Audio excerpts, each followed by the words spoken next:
Day 2 of the high school state basketball tournaments are in the books, and a handful of our local teams still with a chance to bring home some hardware. Start with the 3A boys. O'Day fans pumped before their meeting with Shadle, but the Highlanders would quiet them. Robbie Douglas hits the floater. He had 23. Shadle led by 10 after the first, and check out that move. Brett Bass goes baseline, hits a tough bucket. It was an 8-point game at the half. The Irish tried to keep it close. Dustin Watts had 16, but Shadle advances to the semis with a 9-point win. The North Central boys still alive for 5th place, beating Bremerton today 71-55 behind 18 points from their big guy, Lucas Evans. The Shadle Park girls playing Seattle Prep in the quarters. This one was tight through the first quarter, tied at 9 after 1.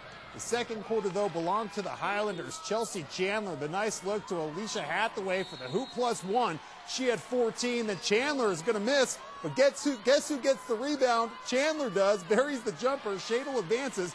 They'll play Holy Names in the semis.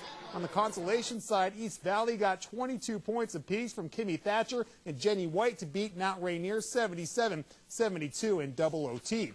The 2A semis, the Deer Park boys getting all they could handle from Linden. The Stags trailed by 15 in the third. Tevin Hines bumps and buckets. That cuts the deficit to 13, but the Lions too much bite.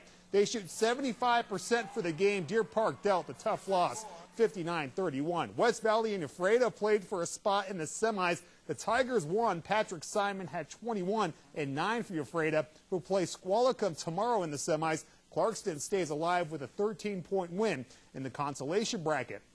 The 2A girls quarterfinals, Pullman playing River Ridge in the 4 o'clock start. The ball gets tipped out to Jordan Levenseller. She puts it in for 2. She had 16.7 rebounds, hounds down 2, but River Ridge too strong. Jasmine McDonald drives and hits for 2. Pullman suffers the loss, 59-47. As for the later games, West Valley advances to the semis with a 7-point win over Ellensburg. They'll play Prosser tomorrow, and Clarkston stays alive with a 5-point win. And check out highlights, scores, brackets, all the good stuff. Log on to ESPNNorthwest.com.